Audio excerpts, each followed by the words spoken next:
నమస్తే family. So మన జగదాత్రిలో recent ఎపిసోడ్స్లో నేను వాటర్లో దూకడం మీరు చూసే ఉంటారు. అండ్ ఈ ఎపిసోడ్ టెలికాస్ట్ అయిన తర్వాత నేను పర్సనల్గా ఎవరికైతే తెలుసో నా ఫ్రెండ్స్ చాలామంది నాకు మెసేజెస్ చేశారు. ఏమి అంటే అంత ధైర్యంగా వాటర్లో ఎలా దూకావని. అంతగా నాకు మెసేజెస్ రావడానికి రీజన్ ఏంటి అంటే నాకు స్విమ్మింగ్ రాదు. ఎస్, నాకు స్విమ్మింగ్ చేయడం రాదు. నాకు వాటర్ అంటే చాలా భయం. అండ్ నాకే కాదు, ఇక్కడ నాతో పాటు నన్ను కాపాడాల్సిన మా కేదార్ అన్నయ్యకి కూడా స్విమ్మింగ్ అంతగా రాదు అన్నారు. సో ఇద్దరికీ పెద్ద టాస్కే ఈ సీన్ యాక్చువల్లీ. అండ్ అదే ఎలా జరిగింది, మా ఇద్దరికి రాకపోయినా అసలు ఎలా చేసాం అనేది ఈ వీడియోలో ఉంటుంది. Short and cute video. First అయితే మా కేదార్ అన్నయ్య స్ట్రగుల్ మీరు ఒకసారి చూసేయండి.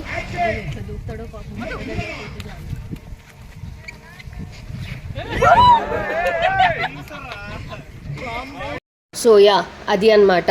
యాక్చువల్లీ వాటర్ ఆ స్టెప్స్కి కంటిన్యూగా తగలడం వల్ల బాగా పాచి పట్టేసింది అనమాట. అందుకే బాగా స్లిప్పరీగా ఉంది. ఆ స్టెప్ మీద కాలు పెడితే జారిపోతుంది. నేను దూకేది క్లిప్ యాక్చువల్లీ వీడియో తీయలేదు, అందుకే నేను ఇందులో పెట్టలేదు. లేదంటే ఫస్ట్ అదే పెట్టేదాన్ని, అది ఇంకా కామెడీగా ఉండేది.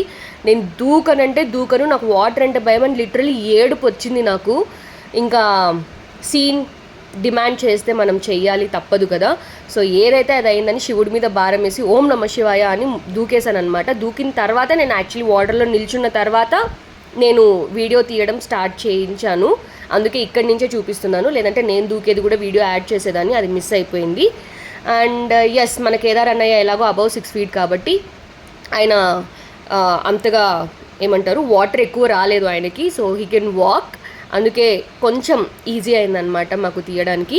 అండ్ ఇక్కడ ఒక పక్క అక్కడ బోట్ కనిపిస్తుంది, ఆ బోట్లో మా డైరెక్టర్స్, కెమెరామెన్స్ అందరూ అక్కడి నుంచి తీస్తున్నారు. అండ్ దీంతోపాటు ఒక డ్రోన్ కెమెరా కూడా ఉంది. ఇంకొక రిలాక్సేషన్ ఏంటంటే మీకు చెప్పాల్సింది, ఫుల్ వేడి ఉంది. వాటర్లో దిగిన తర్వాత ఎంత భయం వేసినా యాక్చువల్లీ వాటర్లో దిగిన తర్వాత ఆ వేడి కొంచెం తక్కువ అనిపించింది నాకు.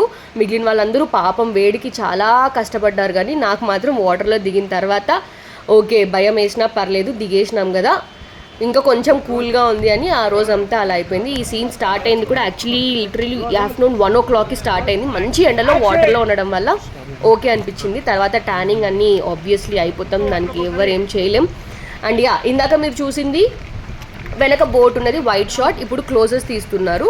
సో అందుకే మన కేదార్ అన్నయ్య ఆల్రెడీ అక్కడ వాటర్లో ఉన్నారు. మాకిద్దరికి ఎలాగో వాటర్ అంటే భయం, స్విమ్మింగ్ అంతగా రాదు కాబట్టి మా డైరెక్టర్స్ కూడా అర్థం చేసుకొని మమ్మల్ని అంతగా ఎక్కువ ప్రెషర్ చేయలేదన్నమాట. అందుకే వాళ్ళు అన్ని కెమెరాస్తో మంచిగా కవర్ చేసి వాళ్ళకి కావాల్సిన సీన్స్ ఈజీగా తీసేసుకున్నారు. అండ్ వాటర్ కూడా అక్కడ బ్యారికేడ్స్ కనిపిస్తున్నాయి కదా, అక్కడ వరకు ఎక్కువ లోతు కూడా లేకపోవడం వల్ల సరిపోయింది. సో ఇలా జరిగిందనమాట వాటర్ సీన్. మీకు నచ్చిందని అనుకుంటున్నాను. సో మీకు నచ్చితే, మీకు తెలుసు, please do like, share and subscribe to Chandana Vikatakavi. Thank you so much for watching. Bye bye.